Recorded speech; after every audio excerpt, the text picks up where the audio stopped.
texto para mim é fundamental. Eu não saberia construir uma obra se não tivesse primeiramente o texto construído, né? O texto para mim está assim como um projeto, como um desenho, como um esboço, um rough, como digamos em publicidade, né? Como um esboço de uma arte final.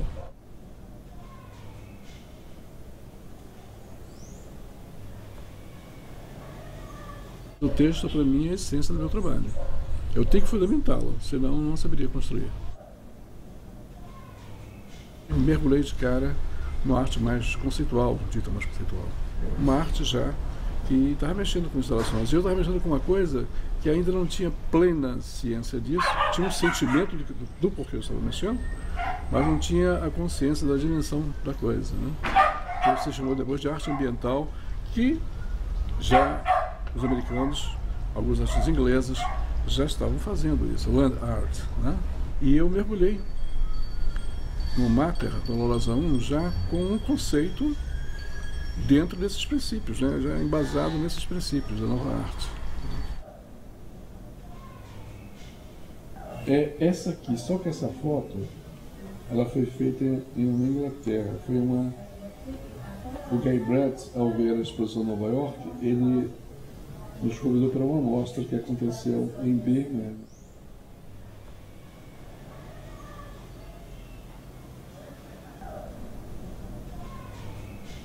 Foi organizado por ele, esse livro. Paul Schimmel, considerado um dos grandes críticos e curadores internacionais, hein? E que colocou dentro dessa compilação, que ele, entre a obra e a performance, né? Out of Actions, colocou o meu trabalho. A Harold Earth também.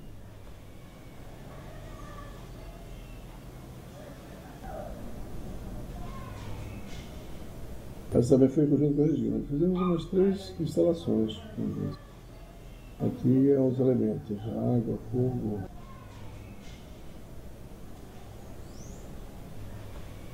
A exposição navegou quase todos os Estados Unidos, toda a costa dos Estados Unidos. Uma exposição itinerante muito interessante.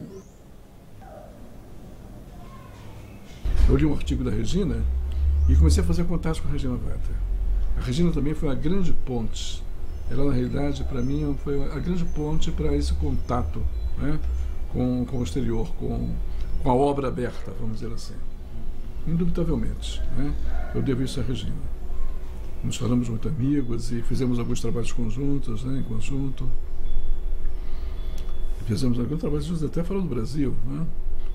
No ano seguinte, tivemos um contato muito interessante, já numa Bienal latino-americana, com o grupo de Los Trece, que era um grupo de argentinos, de artistas argentinos muito, muito interessantes, e conheci um artista chamado Victor Grippo, um cara de uma cabeça incrível também, Ditborn, e outros artistas que faziam algo semelhante ao que eu fazia também.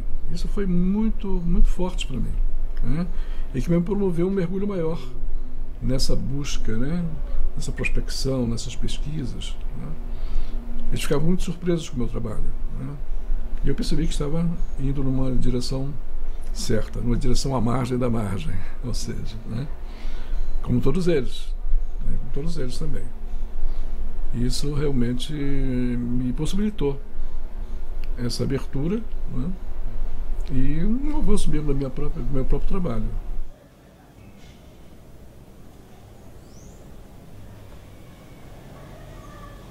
Essa metade da foto foi por ocasião da American Bride of Sun.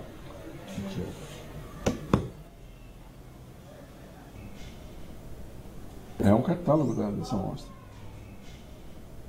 Esse catálogo aqui é fantástico, né?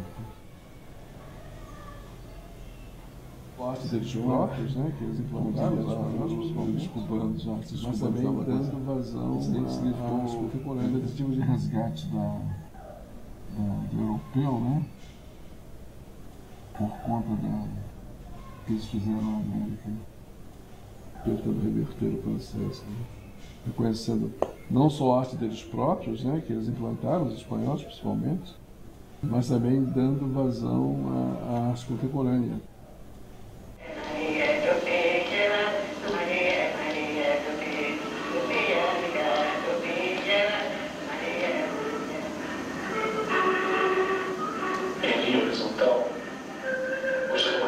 Anda no meu trabalho como se andasse pelo fio de uma navalha, não é? Entende? Fio assim de uma lâmina muito realmente muito apurada, muito amolada, não é? Que eu não posso escapar para não ser exótico, entende? A visão, o universo amazônico, o artista que entra aí está correndo muito risco de ser sua obra ser exótica, pura e simplesmente. Não, coisa exótica é algo contemplativo. Circulando, circulações geradoras, círculos em cada olho. Olho, círculo, a primeira morada. A partir do momento que eu utilizo a cuia como um elemento que compõe a minha instalação, ela não só compõe, ela é também uma essência, né? Porque ela contém a forma. Ela contém a forma original. Ela contém um círculo, né? Que eu costumo dizer que é a mãe de todas as formas, né? Ela gerou todas as formas. O círculo gerou todas as formas. Então, é a natureza, mas mostrando não só a sua naturalidade, mas aquilo que nós temos como uma primeira tomada racional do mundo, não é? De um círculo ali presente, de uma figura ali presente, geométrica, né? Que já deixa de ser tão simplesmente natural para ser lógica também, não é? Então, eu acho que é nesse gancho que acontece essa simbiose da questão da natureza em si, né, com a coisa formal, já de um trabalho que é proposto, claro, com fundamentos lógicos, conceituais, não seja o que for, um pensamento já agindo em cima da natureza, não é? Quer dizer, uma reflexão da natureza. Mas a natureza em si, ela já contém a essência da minha reflexão. Quando eu falo da forma que eu pego o compasso e faço um círculo, mas esse círculo já estava presente muito antes do compasso existir. Ele já estava presente. A natureza, na realidade, é a natureza que ele permeia, que ele se faz presente e que ele também é gerador. A forma, na natureza, é geradora de formas também. Essa multiplicidade de formas que tem a natureza, mas que tem por base as figuras prototípicas. Mater Dolorosa e Memória 2 é realmente, o In Memória 1 também já era um trabalho com essas formas prototípicas, né? Esses signos fundamentais, que eu chamo de sinais fundamentais também, né? E que veio caminhando comigo, bem mesmo. Isso está presente em todo o meu trabalho, é incrível, mas já se tornou algo assim, de uma tal forma aderente, que é como se eles existissem, tivessem sempre existido, e que não foi algo assim intencional, não é? Mas é óbvio que para mim gerar aquilo eu tinha que ter um conceito formado, não é? E foi a partir dessa visão de resistência, né, à invasão, que eu digo, o que é que vai sobrar para nós, né? Vão sobrar as formas prototípicas. Com elas nós podemos reconstruir. Então, e elas continuam presentes, né? No Mater Dolorosa 2, eu usei o cinema como suporte do meu trabalho. Não tive a pretensão de fazer cinema, né? Apesar de que alguns consideram, são cinema experimental e tudo mais. Mas hoje, ela se situaria muito bem no que está se chamando de videoinstalação. E é isso. O Mater Dolorosa 2, em 1979, 80, era uma videoinstalação. Só que o próprio suporte é a instalação, né? O cinema ele te dá essa condição de colher, de revelar as imagens, sendo ele próprio um processo em si, né? Inegável, isso não é incontestável. Pai, depois do massacre, só restaram os restos, os riscos e restos da memória. Aí onde guardamos as falas dos velhos, para não esquecer do início. De boca ao ouvido, durante muitas luas, as linhas foram passadas. as informações das linhas, as formações das linhas, as linhas. Com elas, sem que eles soubessem, redesenhamos a vida e sobrevivemos.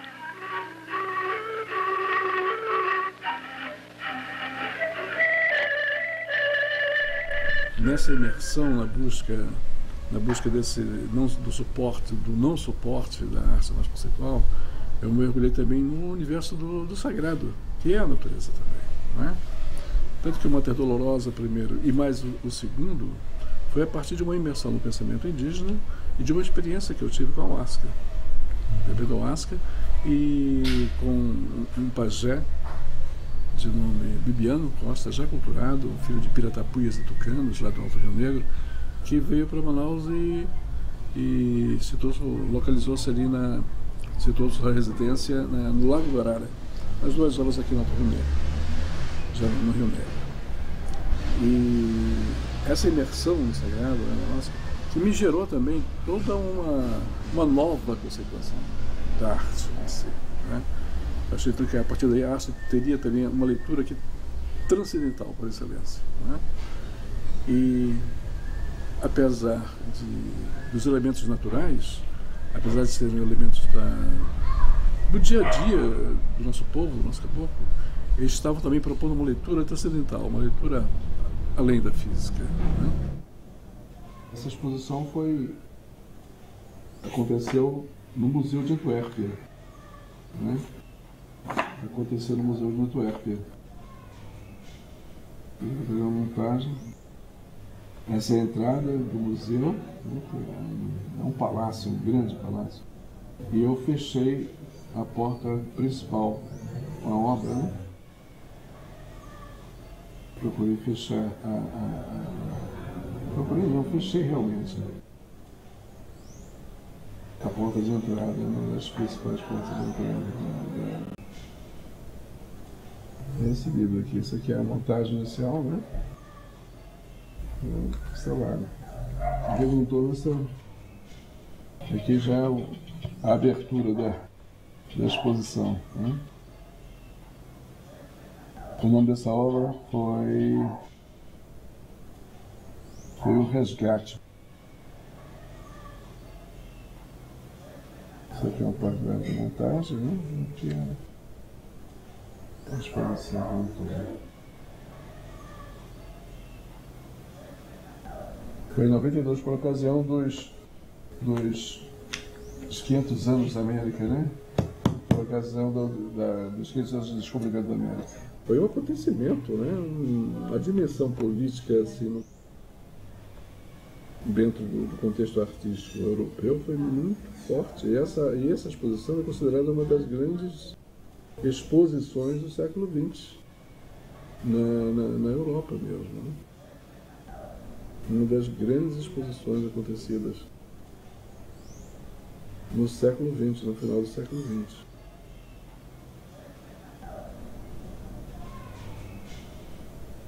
Outro detalhe interessante é que aqui, dentre todas as cuias eram cuia pitinga, né, as cuias gigantes, mas havia apenas uma cuia preta com uma candeia acesa, uma vela, vamos dizer, acesa dentro dela.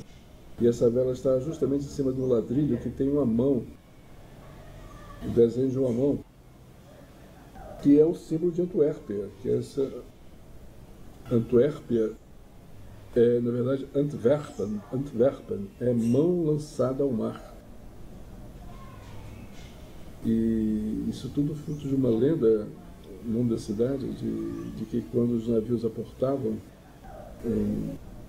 na cidade, houve um pirata que... Houve um mendigo chegou para ele pedindo uma esmola e ele decepou a mão do mendigo. Decepou a mão e lançou a mão do mendigo ao mar. Então, Antwerpen significa justamente isso, é a mão lançada ao mar, né? A mão. E eu coloquei a cuia bem próxima da mão, dessa mão que está no ladrilho marcada, né? A mão com a vela. Justamente aqui, olha, é a única cuia preta no meio de todas as cuias pitingas, é a única cuia pintada, né? E a arte fórmula está aí faz uma referência a essa foto também. As best, os melhores dos anos 90, né? E essa exposição está lá dentro.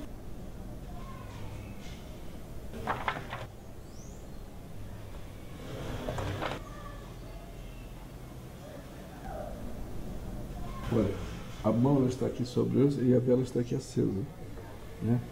O ladrilho, infelizmente, não foi coberto pelas outras cuias. Não, desculpe. A vela está aqui, a mão está aqui.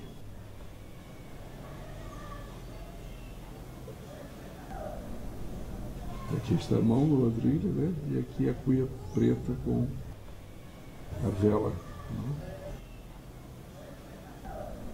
E a diretora implicou com isso e entramos num acordo lá.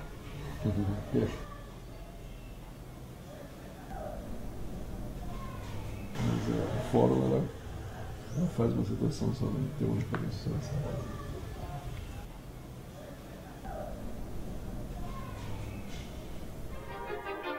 Para a Amana, a liberdade é o exercício da vida, é o próprio ato de viver.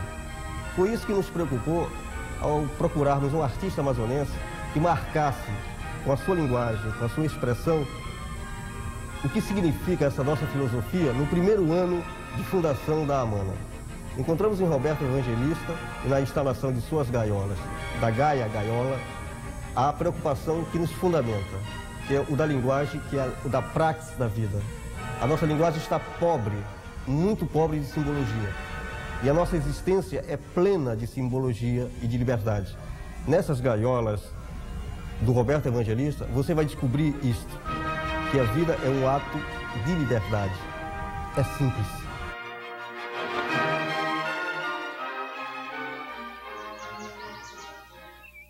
O projeto Gaia Gaiola é uma instalação para crianças, exclusivamente para crianças, e para crianças adultas também. Gaia significa em grego terra, mãe terra, organismo vivo, fecundo. Gaia Gaiola é um jogo de palavras contendo conceitos de salvação e preservação. Uma proposta com pretensões de ser educativamente ecológica. Gaia Gaiola é também uma festa utópica, mas uma grande festa. A festa do desarmamento e da antiviolência. A festa da vida.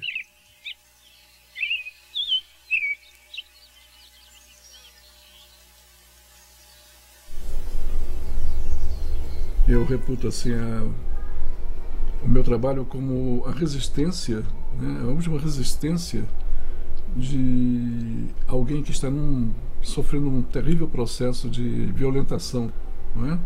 Eu vejo assim que a Amazônia, literalmente invadida, né, por uma linguagem que não nos pertence, sendo corrompida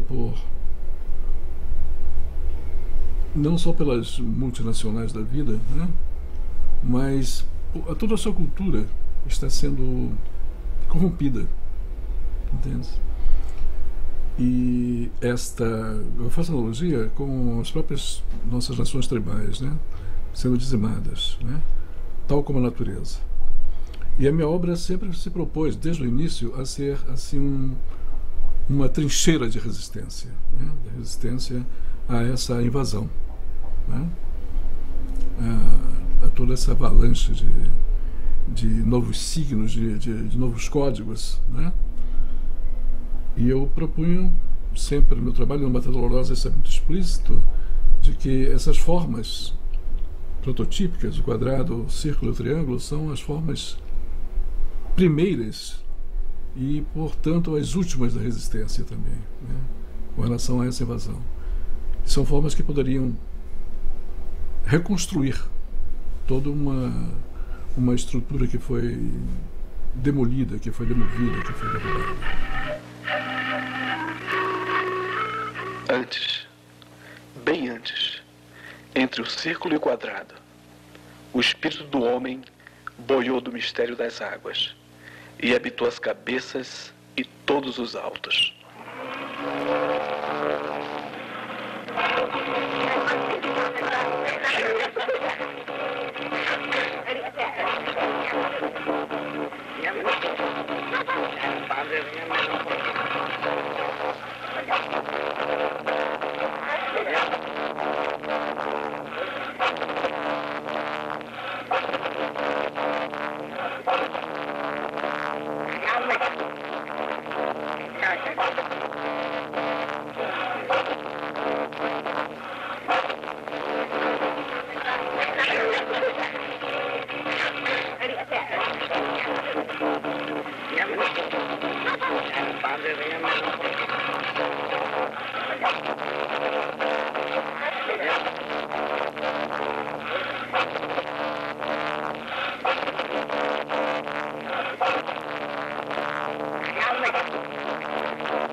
Olha, Hopper era um artista americano que foi o primeiro de quem eu escutei algo assim que me marcou com o sentimento que eu já tinha, né?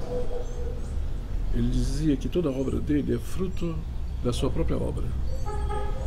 Ou seja, a próxima obra é fruto da sua obra anterior. A sua obra posterior é fruto da sua visão anterior. E eu venho construindo o meu trabalho assim também. A evolução do meu trabalho, do meu projeto artístico é feita dessa maneira. Eu sempre estou visitando a mim mesmo, a minha obra passada. Sempre propondo uma evolução a mim próprio, no meu próprio trabalho, na minha própria obra, né? Então, o que eu proponho a mim, para mim, não estou sendo aqui, estou me exaltando, mas é um processo evolutivo de algo que daquilo que eu acredito, né? Daquilo que eu creio, daquilo que eu vivencio. Então, toda a minha obra é um resultado da minha própria obra. Por isso que eu digo assim, o Mater Dolorosa 1 e 2 são uma espinha dorsal do meu trabalho. Tudo saiu deles, tudo evoluiu a partir daí. E continuam tendo pontos, né? Os pontos de convergência perduram ao longo do trabalho.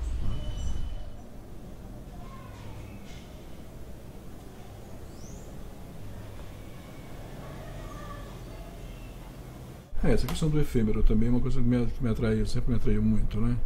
Eu sempre admiti que a obra teria que ser assim, né? E toda obra que tem um suporte, que é ela própria, ela tem essa tendência. O registro fica nas fotos, né? Um documentário fotográfico, cinematográfico, né? Mas a mim particularmente é da natureza do meu trabalho que seja efêmero, que ele aconteça e desapareça, fique na mente de quem participou, de quem se integrou com ele, de quem interagiu, né, com a obra.